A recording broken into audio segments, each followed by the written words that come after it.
vecteur et translation. Troisième partie.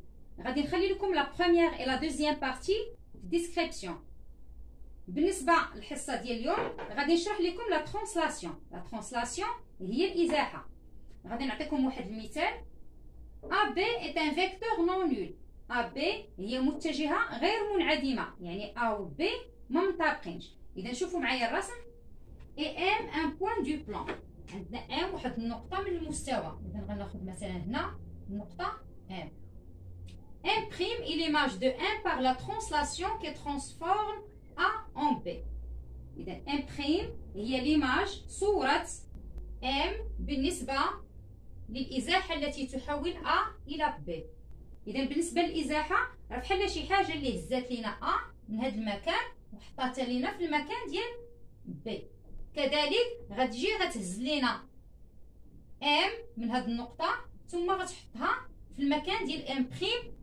إذا هنا كيفاش غادي نرسم هذه النقطة امبريم؟ انطلاقا من أن هنا عندنا امبريم ليماج دو M par la translation qui transforme A en B، يعني أن ملي غنبغي نرسم المتجهة M امبريم غادي نعتمد على المتجهة AB، بحيث غادي تكون عندي المتجهة AB كتساوي لي المتجهة M imprime. لأن من هنا imprime l'image de M par la translation T qui transforme A en B signifie que كتعني ليا M imprime le vecteur M imprime كيساوي ليا le vecteur AB. إذا باش غادي نرسم imprime خص M imprime تكون كتساوي ليا AB. غادي نعتمد على هاد المتجهة. امتى تيكونوا ليا جوج متجهات متساويين؟ إذا لا كانوا عندهم مستقيم M imprime غادي يكون يوازي ليا المستقيم AB، غادي يكونوا متوازيين وغتكون المسافة M imprime كتساوي ليا المسافة AB. ثم كذلك عندهم نفس المنحى، عندي من A إلى B يعني من M إلى imprime. إذا باش غادي نرسم هاد المتجهة M imprime اش كنستنتج من هنايا؟ M imprime كتساوي ليا AB، يعني أن M imprime BA باراليلوغرام متوازي الأضلاع. إذا غادي نرسم وكأنني غادي نرسم متوازي الأضلاع. إذا غناخد البركار باش نحصل على النقطة امبريم، كناخد هاد المسافة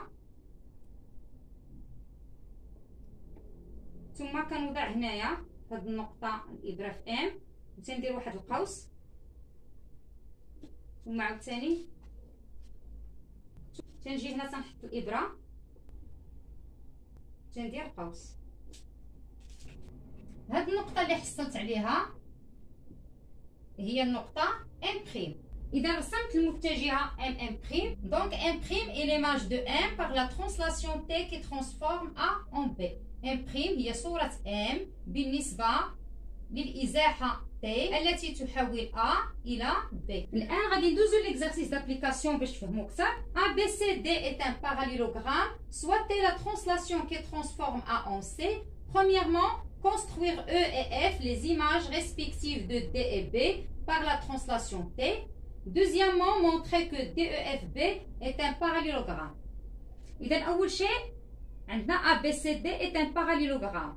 غادي نرسم ABCD متوازي الأضلاع. إذا غادي نرسم متوازي الأضلاع، خديت الضلع AB والضلع AD ثم غادي ناخذ البركار، غادي نقيس هاد المسافة ثم غادي نجي هنا غنحط الإبرة وغندير قوس، غنحط إبرة هنا حصلت على متوازي الأضلاع ABCD. Soit la translation qui transforme A en C.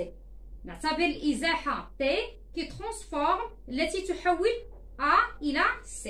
إذا عندنا واحد المتجهة غادي نعتمدوا عليها في الرسم هي المتجهة qui transforme A en C التي تحول A إلى C. هذه هي المتجهة من A إلى C. Premièrement, construire E et F les images respectives de D et B. إذا E هي صورة D و F هي صورة B. إذا على التوالي respective يعني على التوالي. E صورة D و F هي صورة B بالإزاحة ذات المتجهة AC يعني التي تحول A إلى C. غادي نرسم النقطة E صورة D بالاعتماد على المتجهة AC. غادي ناخذ البيكار، غادي ناخذ هذه المسافه ديال اسي كانني غادي نصايب متوازي الاضلاع. غنحط نقطه هنا، ندير قوس، ثم غادي ناخذ هذه المسافه وغادي نجي هنا وغندير قوس.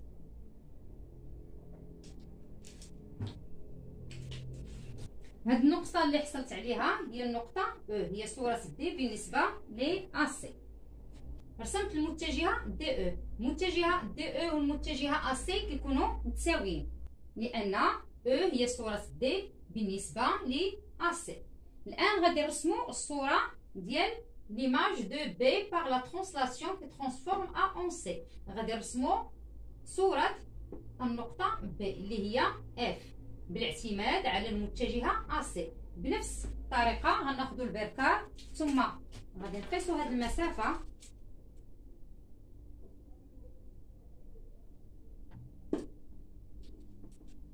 غنحط الإبرة هنا وغندير قوس،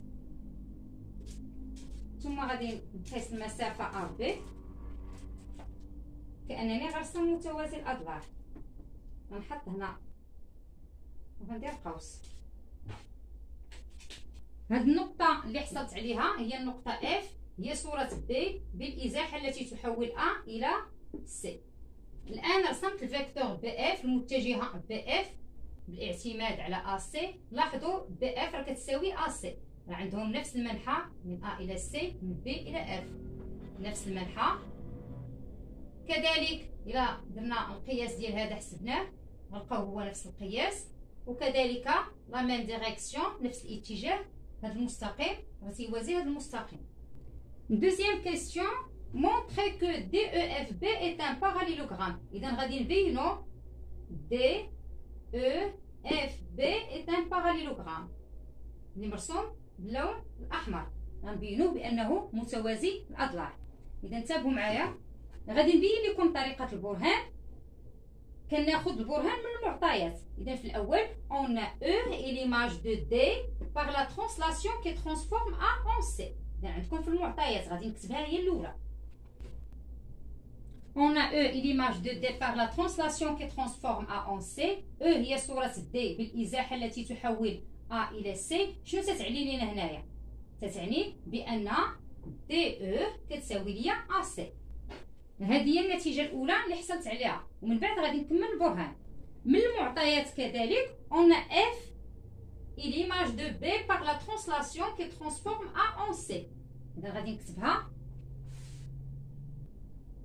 إذا on a F et l'image de B par la translation qui transforme A en C. اش كنستنتجو منها؟ أن AC كتساوي ليا BF. هذه هي النتيجة الثانية اللي حصلت عليها. إذا شنو كتستنتجوا من النتيجة الأولى والنتيجة الثانية؟ عندنا DE كتساوي AC، BF كتساوي AC، يعني أن DE كتساوي BF. De 1 et 2 on déduit que DE égale BF.